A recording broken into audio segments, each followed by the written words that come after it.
Hello, and welcome to another video. And today we'll be playing, as you can see, Zelda: A Link to the Past on the SNES. And we'll be talking about digital ownership of games. I don't know, put whatever name here, just so we get started. As we see Zelda asking for help. And yeah, like, this is another very good game we'll have here to tag along as we talk about the subject. And lately you have, well, not really lately, it's been years at this point, you have been seeing more and more people push for digital ownership of games and people being okay with it. All my games are on Steam, or all my games are on the Epic Store, or any sort of marketplace that you have on the various consoles like PSN and the Xbox Store and on the Switch. And I think that is a very dangerous avenue to go down, and we'll talk about that. And the first thing I wanted to talk about really is, I mean, if you're watching this video, it's very unlikely that you need this sort of a reminder. And maybe I should have a dedicated video on that. But I mean, it is very common for people to be like, well, most modern games, they have terrible practices. They're nickel and diming everyone. There's tons of microtransactions. There's unfair business practices, there's DLCs, there's battle passes, there's all that. The game, even if it's not that, like you guys have probably seen the most recent, I think it's the Star Wars game. It's going to be released by Ubisoft, and the game is, I don't know, $200 or something. Like, it's more than 100. I think it depending on the edition that you choose. I think there's one that's 109 and there's another 130. I think the last one there is like 170. I may be off on the values, but it's just like, it is an insane amount of money. And if you are not from the US, which is my case, so depending on the currency you're talking about here, dude, like in Brazil, $1 is equivalent to 5 of the local currency, so that'd be like 5 times that. But even if you're dealing with like euros or dollars and you convert that to basically anything, it's still an insane amount of money to charge for a game. And now what I'd say to those people that are like, well, there's nothing to play, or there is stuff to play, but people are just too greedy, or the games are just too expensive, or whatever. Oh, did you know that you can peruse a backlog of 40 odd years of gaming virtually for free if you know where to look? Because that is very much the case. Like, if you're not up to playing the most recent games because of whatever reason, oh, guess what? You can just boot up an emulator like I'm doing right now, and you can play, for example, Link to the Past I'm playing right here. And man, the game is, I mean, it's fantastic. Like, this game holds up very well, even today. And like, you'll have a great time if you've never played this game. This game is truly excellent. And like this, there are several others on the NES, on the Master System, on consoles even prior to those, of course, and on the Genesis, and generations further from that, like PlayStation, Saturn, Nintendo 64, and GameCube. And I'm not gonna list every single console because you guys catch the drift. But like, obviously there are bad games in every console, but since we're like 2024, you can just play the good ones, you know? So you go to any Google article there, you can see, well, top 10, top 15, top 20 SNES games, for example. This one's going to be in there for sure. And so you play those, and there you go. You have hours upon hours of great entertainment that are not going to really cost you anything. And that is, I think, the major difference between gaming and other forms of media like music or television or movies and whatnot. Because you could have the same argument for movies, for example. You could say, well, if you don't want to go to the movies and watch the most recent blockbusters, you could just as well buy or download older movies and watch them in the comfort of your own home. And that is very true. And indeed, there are several very good movies and songs, obviously, that you could go in there right now and watch. The thing with movies is that movies are not really that replayable, you know? Like maybe you have a favorite movie that you have watched several times, but for the most part, you generally watch a movie once and that's it, right? Unless it's a movie that you really, really, really like, you're probably just gonna watch the movie just that once. Whereas video games, that is not the case at all. Like, the games that you like the most are the ones that you're probably gonna play the most frequently, ironically enough. Even if you have already beaten the game, that's no problem. You beat it again. So on the games that I play with a higher amount of frequency, like Sonic, obviously, on the Genesis. But I'm a huge fan of Ninja Gaiden on the NES, and I didn't even have an NES when I was younger, and I'll have Ninja Gaiden here in some future episode. But you know, several times I'll just like boot up the Switch because it's there. I have the Switch set up on the living room, so it's like really convenient for me to play in there. Though it's not the most accurate representation, but still it's good enough. And so I'll just like sit there, go to the NES Online and just boot up Ninja Gaiden, and that's it. And you may say, well, but aren't you just now talking about ownership? Oh, don't worry, I also have it physically, so if the Switch if the Switch Online store, not if, but rather when the Switch Online store goes out of commission, I still have the card here to enjoy on my physical NES all the same, so it's all good. And yeah, I mean, I'll just boot up the game, I'll play like 4 or 5 stages in there, and then that's fine. And I don't know, a week later I'll do the same, or a different game. Like a Zelda or a Sonic or a Thunder Force or whatever. And for modern developers, that's gotta suck, man. That's gotta suck, because that's really hard. And I work with IT, as you guys may or may not know from the previous videos. I'm not really a programmer, so I'm not that affected, but still. If you are a game developer, it's very hard for you. I feel for game programmers, because you not only have to release a game that is good enough that people will want to play your game, but also you have to compete with essentially 40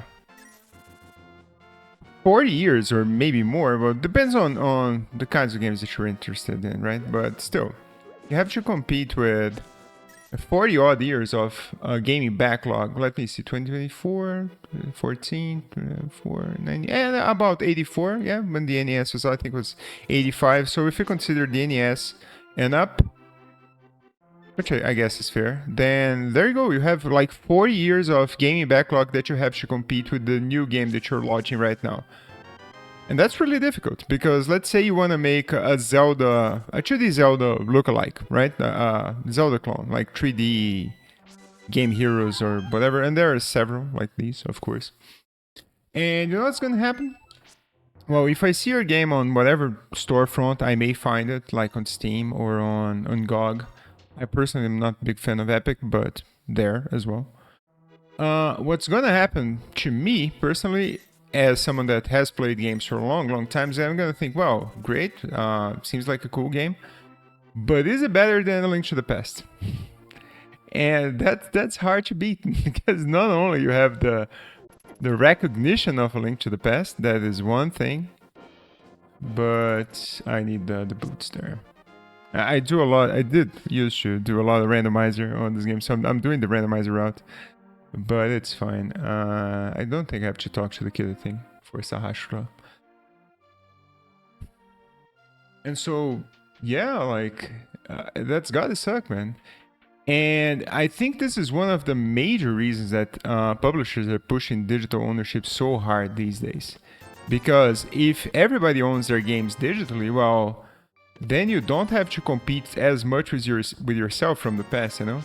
Because you can just delete the games. So that happens a lot. And you guys may have noticed that. So if you have the GTA, the trilogy collection there, that they basically discontinued every previous version of the game that was available on Steam, like GTA 3 and Vice City and San Andreas. I have the original San Andreas in there, so that's good. So I'm not that affected. But the new version is questionable at best. Let's call it that. And like you don't even have the option of going back and buying the original version because it's not on the storefront anymore. Like, screw you. You're done. And if we're talking about the crew that everybody has been talking like a ton about these past few days, which is by Ubisoft, I believe, yeah. And they took the servers offline, and essentially nobody can play the game anymore. Well, that's great. Like if they re-release a new The Crew now, oh, they're golden, right? Because you can't buy the original one, be it better or worse. So you're stuck buying the new one. The same thing happened with Forza Motorsport, like the newer one. There was a bit of hype for that game, and I am a very big fan of racing games, as you guys know. But it was quite an insane pricing for like a game that I don't exactly know if it will be good or not. And so what I did, what I think any sane person would do, is that I went ahead and I bought 1 month of Game Pass. And with that 1 month of Game Pass, I tested the game and I saw, all right, this game is not that good, so I would not buy it. And then that was that. I was done. Good stuff. Good for me, at least.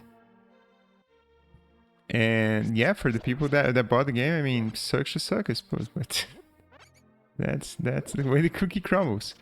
And well, for the guys that are making Forza, it's hard for them because, well, now they have to make a game that's better than Forza 1, 2, 3, 4, 5, and whatever, right? And I mean, you may say, well, they better because they have more horsepower in the hardware these days, and they have better development tools, and they probably have more budget. So why can't they make a game that was just as good as the previous ones? And you know, you're right. But as it turns out, apparently they can't. Because this happens everywhere. You may say it's nostalgia and whatnot, but if you go to the Gran Turismo community, you'll see lots of people that think that GT7 is not as good as GT4, for example. I mean, there's more cars on the track, sure. And there's more... like the physics is more realistic and whatnot, but the game is not unequivocally better in all fronts. Right? There is stuff that is... Well, let's get a piece of heart. What the hell? Why not? And then we'll go to Eastern Palace after this. Yeah. Yeah, sure.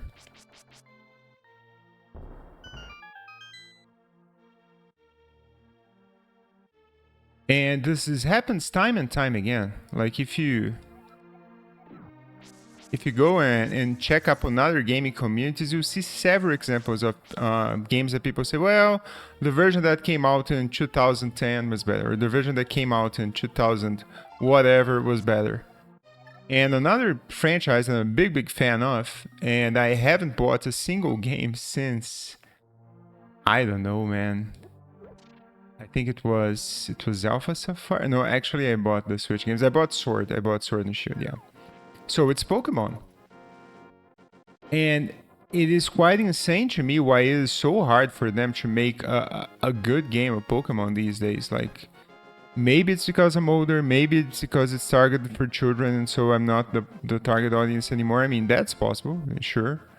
But like, man, it's interesting to think how, like, I think my favorite game is Red and Blue, but that is nostalgia for sure.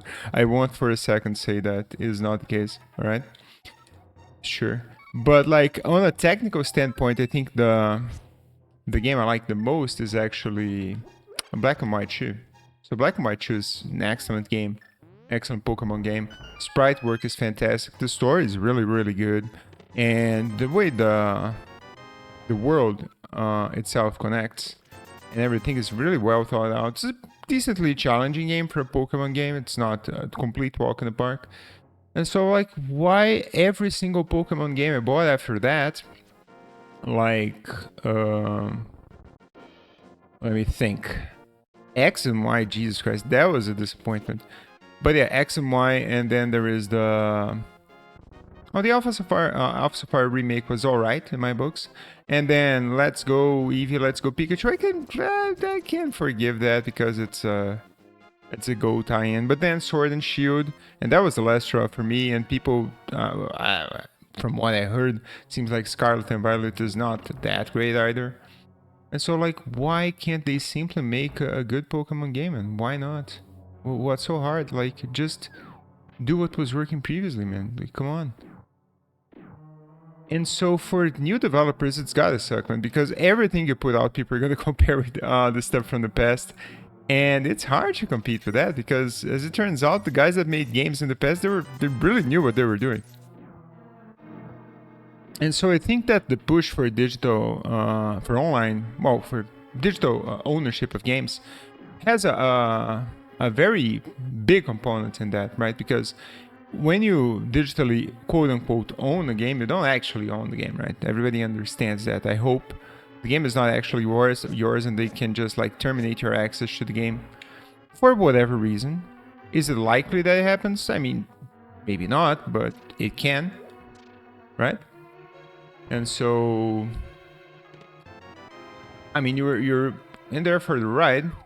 And if the servers go offline, this in consoles especially happens a lot. I guess on PC, Steam is a bit less of a concern. But in consoles, they just take the store outright offline, as it happened with the Wii U store recently, for example, and previously with the Wii store. And like all the stuff that you bought in there, it's gone. It's over. You never actually had the games. You only maybe thought you had the games with you. You didn't really. I don't recall the movement I have to do here.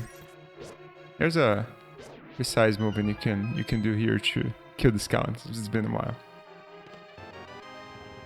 So this is my word of warning actually to you guys. Like, yeah, it is convenient to have everything on Steam or everything on your PSN or whatever, and you just sit down and you boot up the console, you press a button, you are inside the menu, you select the game and you're playing. Oh, I'm dumb. I didn't get the big key. But that comes at a great cost that you may not realize, is that in 10 years, in 15 years, those games that you're enjoying right now, they may very well not be there anymore. And you may say, well, that's fine because I'll be playing other things in that time frame, so I don't really need those games. I think that's a bit short-sighted because nostalgia comes to us all. It will come to you as it came to me and everyone else, right? So it is nice to be able to reminisce on the stuff that you used to play when you were younger. But not only that, if you want to show it to your kids or to a relative or to your brother or whatever, then I'll do the room normally, because it's been a while.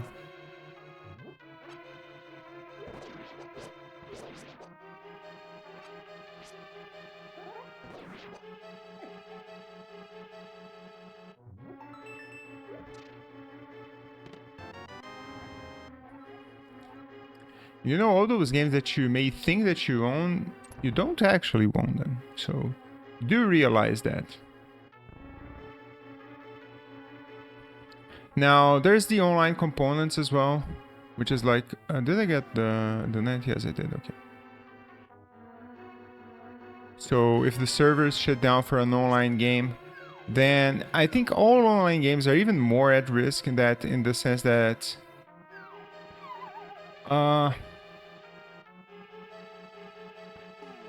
the online games that you own, they are only not valid, but they're only like good up until the point that there is other people for you to play with. Like, let's take a game, for example, like PUBG, okay?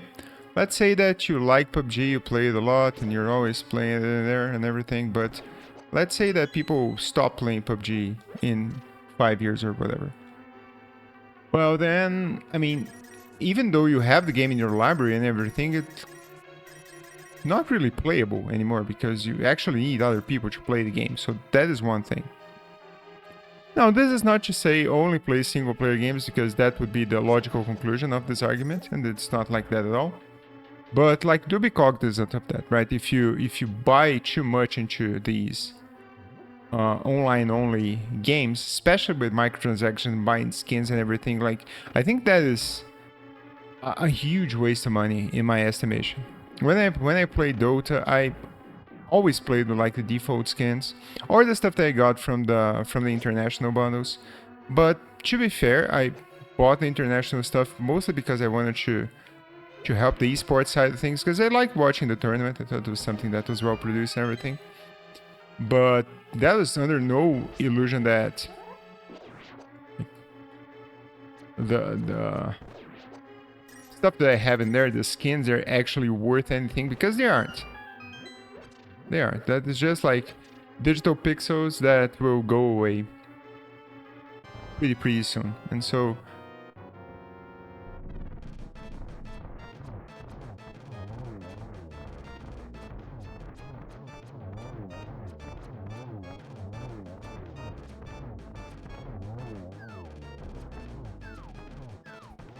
yeah. Very cool, very cool. But yeah, I'm getting a bit sidetracked here. Let's see what else I have in here. Oh, I have the DRM. So everybody likes Steam, right? I like Steam as well. I think that Steam is a pretty good storefront, but it's not the best, right? I think that Steam gets a lot of recognition of being a good guy in gaming, mostly because everything else is just so terrible that by comparison, they're like, well, I guess they're not that bad. But in actuality, I don't know. I need 500 rupees for the... Okay. I'm thinking because I need more money for the flippers, so I'll actually delay my incursion to the north side. Let's do the Mudora side quest and then do the thing. Let's do the thing. But what I don't think that people quite realize in terms of Steam is that there is online DRM on everything that you got in there. So you actually have to be connected and have a valid account, and you can't be banned, of course, and everything. And you may say, well, I'm never actually getting banned. That may well be true. But in that sense, you don't truly have ownership of the games, you know? So a digital storefront that I quite like in that sense is GOG, Good Old Games, because as I understand, most, if not all, of the games that are sold on GOG, they are actually DRM free. So what I have done several times, I have quite a few older games in there. One I like very much is Theme Hospital, which maybe one day I'll feature here on the channel. And I'll just download the installer and have it on my hard drive or whatever. And then once I feel the need or the urge to play Theme Hospital, I'll just install the game. If there's a friend that has never seen Theme Hospital, I can just put the installer on like a Google Drive or something, and then they download it and they see if they like it. And they say, well, but that is not fair because you're pirating the game. But first of all, that's how everything worked before before everything was online necessarily, because you did really share games with your friends. Okay, I'm actually confused. This is what you do in the dark world. My bad there. Let's do some south side here.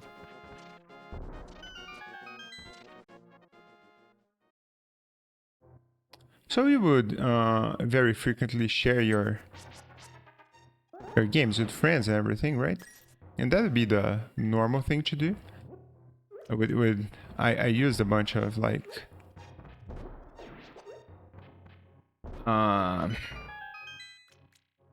what's the name of it? Floppy disks to share games with friends and everything, or CDs, and they would install. And if they liked the game, then very frequently they would go ahead and buy the game. So that was commonplace. There's nothing strange to happen, right? At that point in time. And so I'll do the piece of heart here for sure. And so what I like about GOG is that you have this possibility of like sharing games with your friends and them being able to test it out, see if they like it. And if you want to play online, if you want to play together, then sure, then they buy the game. That's okay, right? So the DRM stuff is something that you have to have in mind with regards to Steam. But this is not to say that in the grand scheme of things, Steam is really, really good, because when you compare it to the alternatives, like, yeah, I mean, the alternatives are really, really bad. And so in that sense, Steam is a beacon of hope in PC gaming as a whole. So that's nice. Bonk. Now, the banning thing is not a big thing for me or most people, I'd say. Most people are well behaved online. But it does happen. It is for sure a shame that you may have spent like a lot of money in some game, and then suddenly you don't own the game anymore because reasons, right? And so, yeah, something to be...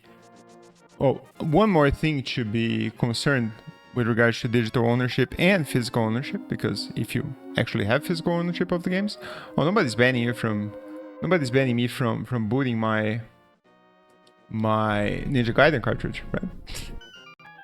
My Ninja Gaiden cartridge is gonna keep working for the foreseeable future. Maybe it will stop working someday. Hopefully not. But up until then, nobody can ban me from booting it up and playing however many levels I can up until I inevitably get destroyed, because the game is really, really hard. But hey, at least I tried. Let's see what else I have written here. Oh, next topic would be game preservation. And this is big. Well, I'm big in retro gaming emulation. Well, not that much on emulation, but still. As you guys may know from the previous videos, and basically every game that I play here on this channel. And I think that game preservation is extremely important, because not as much, there's this argument that games are art and everything, and that is an evident fact. I can't see how you would not, how you could argue against that. Like, yeah, but I'm not a big fan of that argument, because it gets tangled up in semantics sometimes. Oh, our game's art, our game's not art. It doesn't matter. The thing is that the game exists and you want to play the game now and into the future. I think that's fair. You bought the game and you want to have access to it indefinitely. And so digitally owning the games, man, as I mentioned, servers go offline, there you go, it's over. And there's a ton of very good games that are nigh impossible to find these days, especially ones that were sold as like digital games and storefronts back in the Wii and Xbox era and everything. So I think it was Outrun 2006, was one that was really hard for me to find in the 360 PS2 era. PS2? I think it is PS2. Because the license is expired, and so you really couldn't buy the game anymore. And this happens a lot with, like, racing games is a very frequent occurrence, where they have licenses for the stuff that's in the game, and then once the license expires, they just can't keep selling the game anymore. They could go in and patch the game to remove the licensing and everything. That's a lot of work. So they simply do just remove the game, because obviously they want to sell the newer game. So they don't want you buying the old game for $5 or whatever. They want you buying the new game for $60. And so, that kind of sucks, man, because I wanted to play that old game and it's not available anymore because of extraneous factors like the license in this case.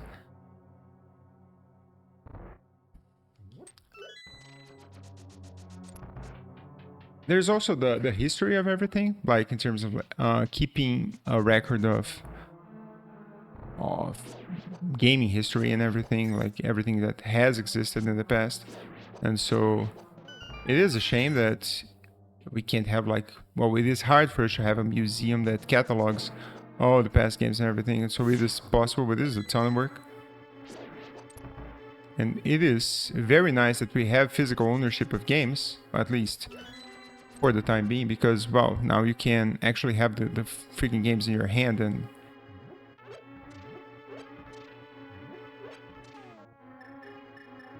play them.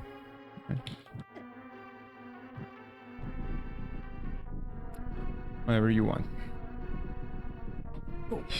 Okay, let's do, I think it's twin mode? I don't remember the name of this boss now that I think about it. And then after that, I'll move on to my next subject. Oh, right. Okay.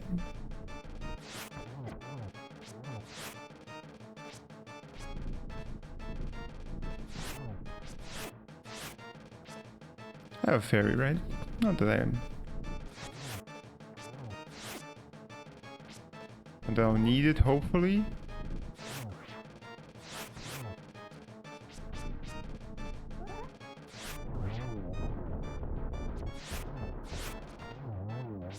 There you go.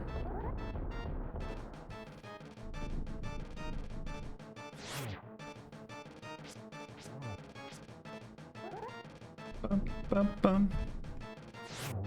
There we go. That was pretty easy. The next thing I have in here is the shift to streaming services, and I think the best example for that in gaming is Xbox Game Pass, and for whatever else is like Spotify or Netflix or Roku or, you know, the 10 billion streaming services we have these days for movies and series and everything.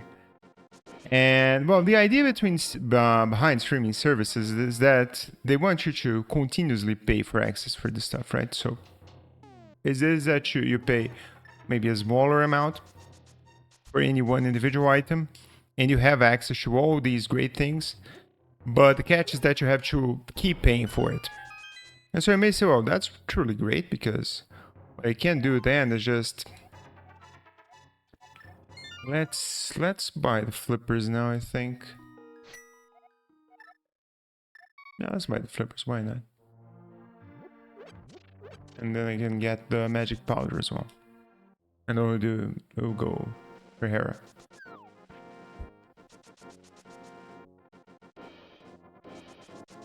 So it may seem very convenient. That's like, well, I can pay this one time. Well, not one time. I can pay this rolling subscription that is really decently cheap. And I have access to all these great games. So I like Game Pass a lot, you may say, right? And I mean, that is one of those things that is like that Faustian bargain, you know, that at first glance it may seem very cool, but the catch is that you don't actually have access to the games, right? And so if you stop paying for the subscription, the games are gone. So next thing you may say is, well, that's okay. I didn't want to play those games at that specific point in time anyway, so it's fine. If I want to keep on playing those games in the future, then I'll just resume paying. But the thing is, the list of games that is on offer is not constant. So let's take a very recent game that is very popular, like Hi-Fi Rush. Everybody likes Hi-Fi Rush, it seems. I didn't play it, but it seems like a very, very good game. And it's available on Game Pass. And so you may say, wow, I love Hi-Fi Rush. So I got into Game Pass, and I played it there, and that's very cool. These crabs, they do so much damage, man. Jesus Christ. Fortunately, I do have a fairy, so it's nothing to worry about.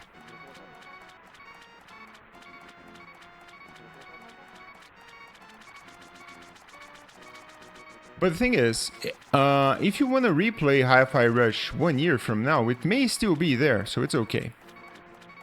But if you want to play Hi-Fi Rush in 5 years, maybe it's not on the store anymore. And what then? We're gonna download, you're gonna pirate the game? Didn't you actually own the game at one point? But the thing is that you never actually owned the game, right? It was never yours.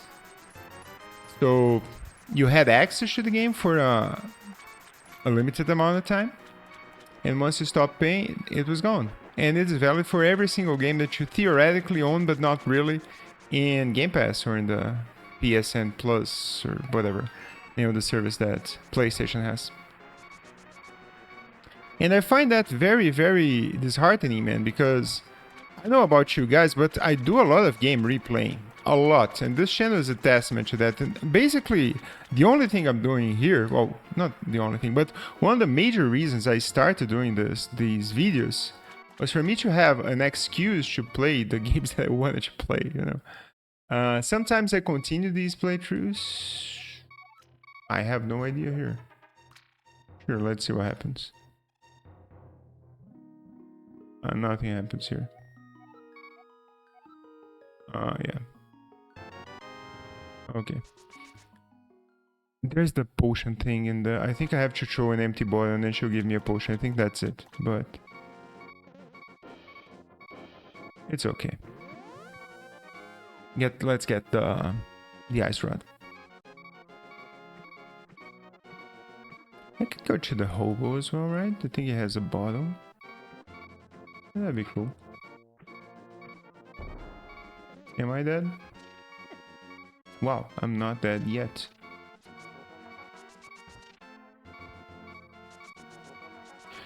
So I'm very big on game replay, as you guys may imagine. And it would suck for me if all these games that I like to play, they would be gone because of a subscription. So let's say I was playing A Link to the Past here on the Switch Online store. And then I stopped paying for Switch Online, or Switch Online, I mean, it was removed. Okay, I fell. That's okay. I wanted to do the glitch there. I'll see if I can do the walk on water glitch. We'll see. I'll try it once. I don't know if it works on this version of the game, actually, now that I think about it. I don't know if it just works on the Japanese. We'll see right now. I think I can't bonk. That's another thing.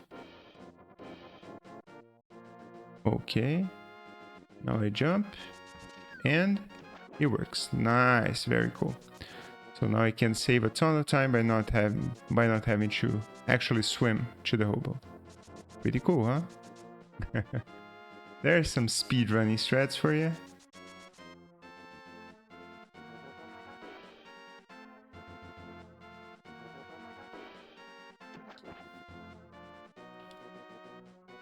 And now we can have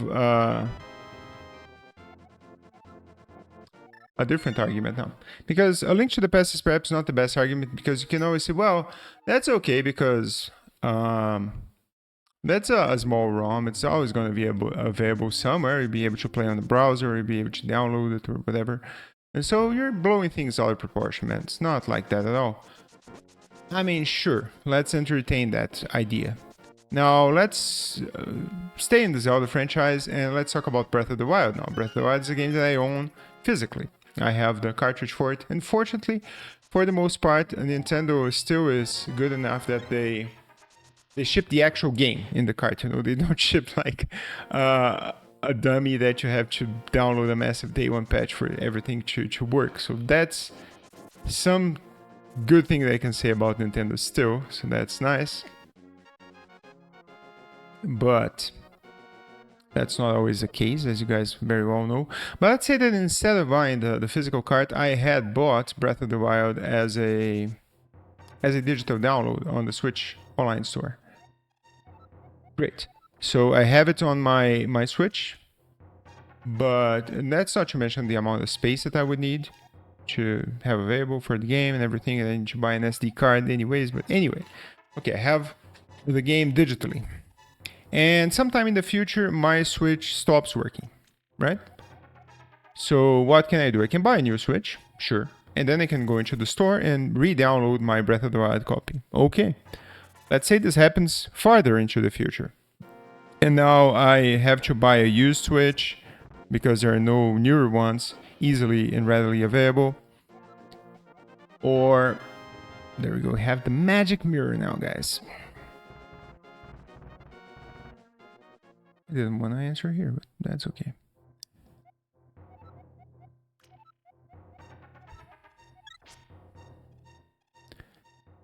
And then I buy a new Switch, well, a used Switch. And I go into the store to re-download, and then I don't have it linked to my account anymore. But there's some way that I can relink it to my account. Okay. Let's say then the store goes out of order, like they take it offline. Well, now what? You know? So do I actually have access to Breath of the Wild in that case? I don't know, man. Maybe, maybe not. Who knows?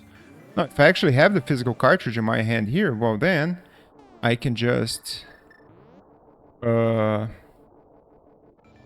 another Switch. I'll plug the cards in and it will work. Right? And then there we go. So having the physical cartridge in my hand in that case is... I need a Master Sword here, right? Yeah. Is a way to guarantee that I have... Well, guarantee as much as I can at least. That I'll have access to the game. Right?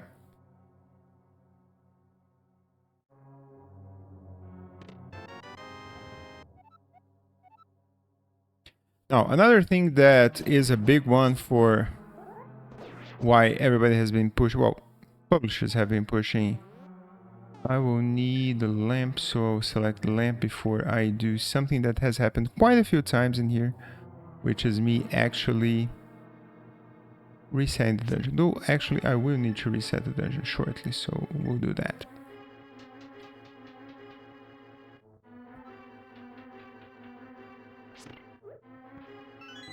There we go. So I'm not big on reselling games. I know some people are. I'm not that big on that. But let's say that I wanted to resell some older games that I don't want to play anymore, so I could make some money so that I could buy newer games. Oh, if I own the games digitally, well, that's out the window. How do you resell a digital game? That's over. So you pay essentially the price for a full copy. It's not like digital games are actually cheaper, right? I know there was an argument way back when where people said, oh no, digital games are really good because they're actually going to be cheaper than the physical ones because you don't have to spend money with plastic and the disc and shipping and logistics and everything. And so that's great. We're going to save. And I don't know, guys, but I don't know where you guys are seeing the cheaper games. I'm not quite seeing them, you know, seeing as there's the Star Wars, whatever the hell that I mentioned there, that they're charging, how was it again? I think it was like 170, right? I said at the beginning, for the game, and like, that's for the digital copy. Or maybe it's the physical. Anyways, I maybe need to brush up on the whole Star Wars Battlefront, or it's not Battlefront, it's Outlaws situation, but even still.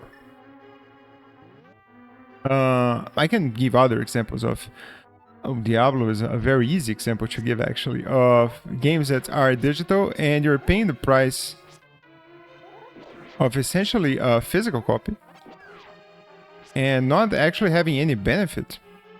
The purported benefit of, oh, it's going to be cheaper because it's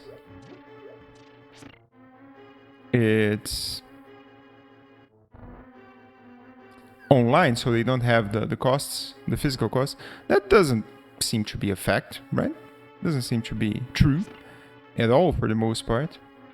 And so, you know, you can't resell the games. The games aren't actually cheaper than they would be, or they should be, because they don't have the material costs.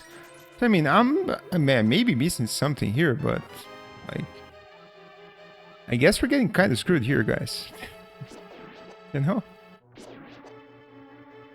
Yeah, one of the heart. I think we're kind of getting screwed big time here, guys.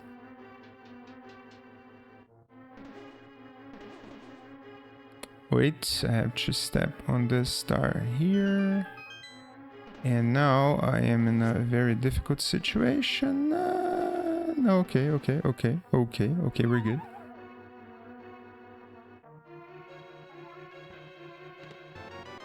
There's an argument for internet access there as well, which is like, well, if you have the physical copy in your hand, then you don't need access to the internet to patch the game or something like that. And that is true.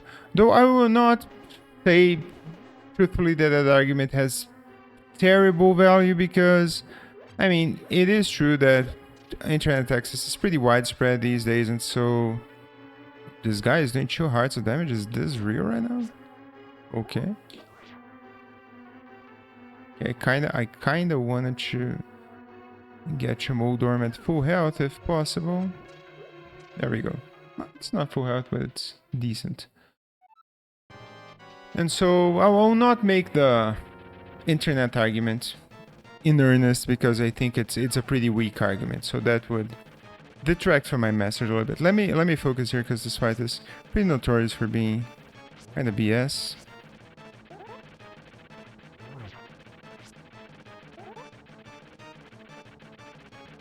Oh my god, there we go. I fell.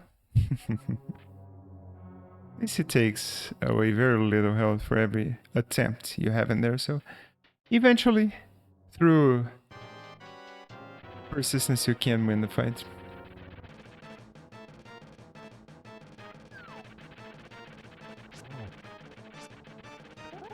You want to bait him, and then he'll turn around.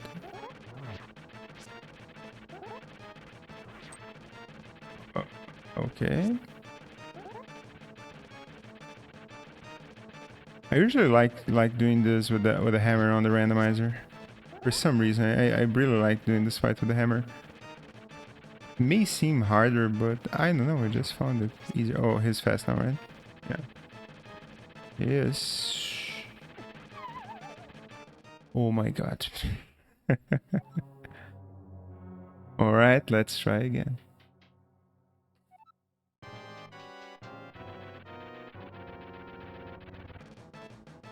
Now, I'm seeing some good things in the community with regards to like not letting this happen, not taking this silently, you know.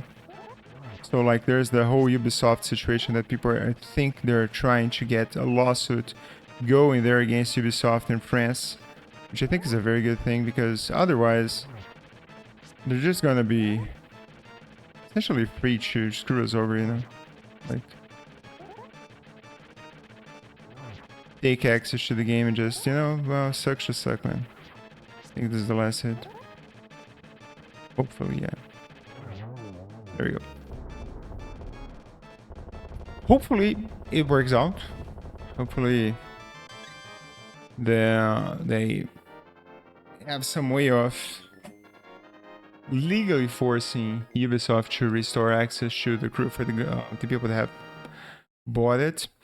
And these online-only games are kind of hard in the sense that I'm not saying that the company has to forever keep the servers online. That's not really realistic, right?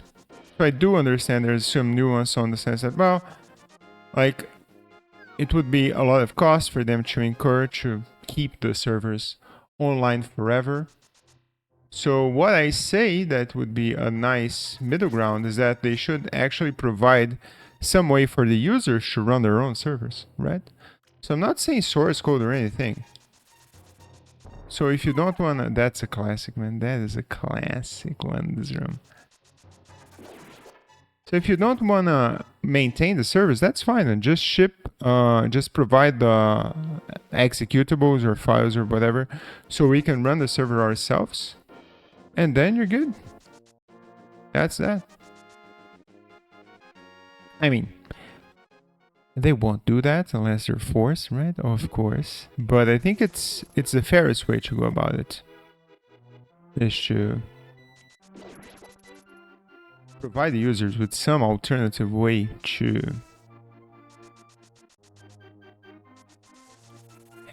keep access to the game they paid for, right? It's not like, well, you paid for the game, we brought the servers offline and are screwed. And this is a bit ironic, coming from a guy that's so into iRacing as I am, but, you know. I do get the irony in my argument. But I do have the Master Sword, so it doesn't matter.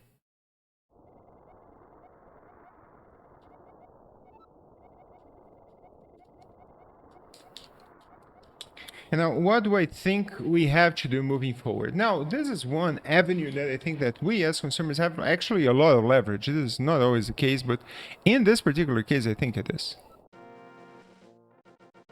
Because it's like, I think it's just faster for me to go home here. I don't know. Possibly. Hopefully.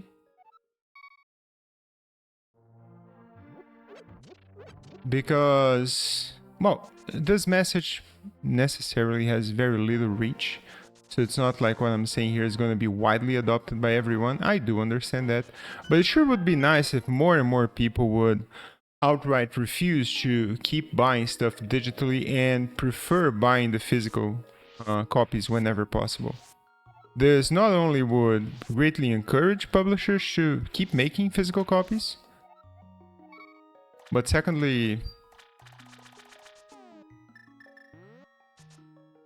it would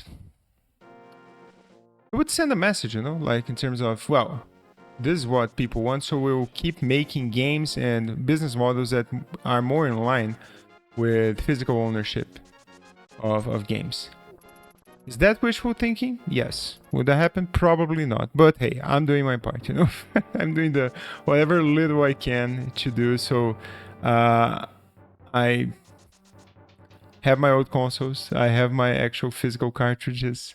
I have bought a Mister, which I'll talk about when it arrives. I think it's gonna be this week. We'll see. I may have a video on that soonish. And yeah, on the one console I still have, because I'm not a big console guy anymore, but I do have a Switch. So I buy pretty much all my games on the Switch physically. Oh my god. Okay. I kind of wanted to do the spin there, but they caught up to me pretty fast. I want to know a cool trick. If you align yourself to the chest there and you run into the door, you'll never bonk. Because you were pixel aligned to the door. So there you go.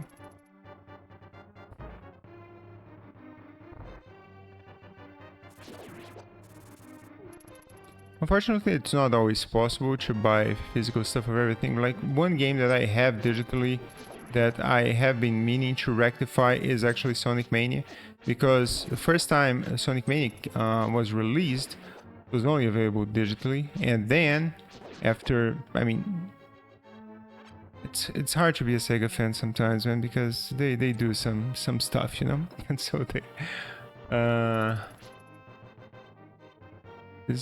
it's on the next floor. The bow and arrow guy has the key. And so then, after selling me the copy digitally, which I would have bought physically if given the option in the first place, then they made Sonic Mania Plus available physically, and then sucks to suck, I bought the version of the game, and now I have to rebuy it the second time. And yeah, that's not the best, but you know, what am I to do here?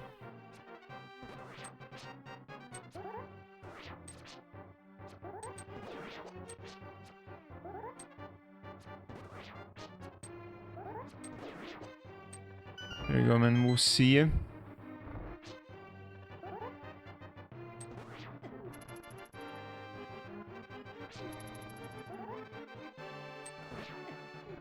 Really? Okay.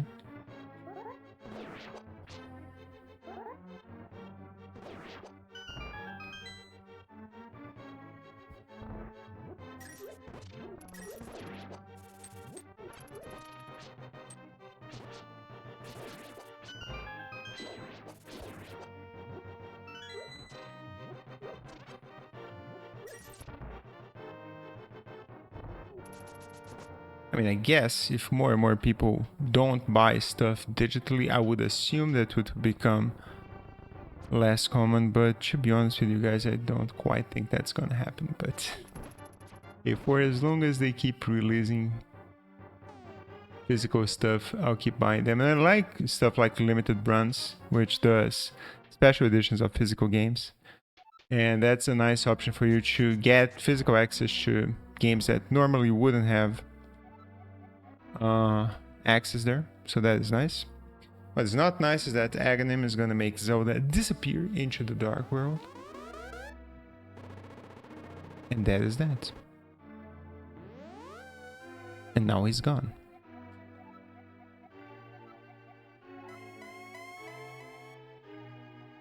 And now we're gonna beat his ass. Now this fight is extremely easy if you know what to do. All you gotta do is just charge up your spin. Let it go. And then you go to his side and spin. And it never hits you. If you position yourself like horizontally, it's fine. Or it does, but it doesn't matter because it does very little damage. Okay, now we just chill out here every 4 hits. There you go, that is the fight. Riveting stuff, really.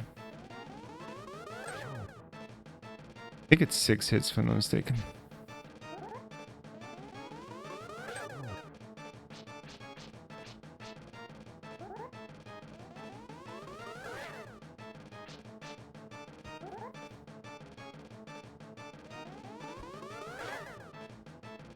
Now, more wall pulling. You can even pull the wall in rhythm with the song, so you don't get too bored while you wait. Or you can even swing the sword in rhythm.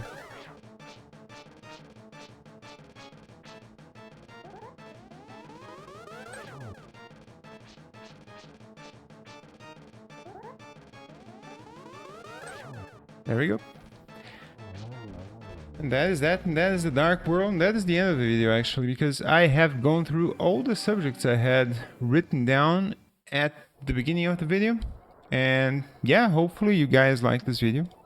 And this is one subject that I think a lot of people have a lot to add to, a lot of disagreement as well, because I know that many gamers do enjoy digital ownership of games for the convenience of it, and I understand that side. So this is kind of a warning video in the sense that maybe all this convenience will come at a price in the future.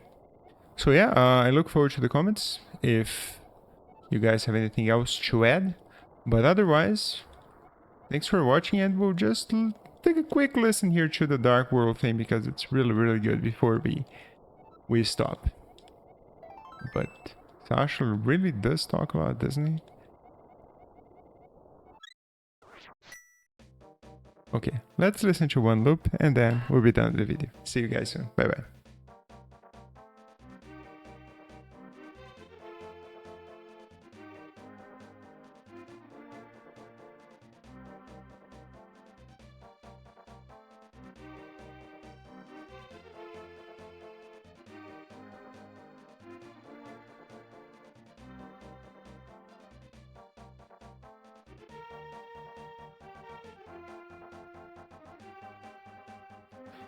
Such a good song, man. God damn, is this game good or what? Jesus Christ. Alright guys, now that's it really. Cheers, bye bye.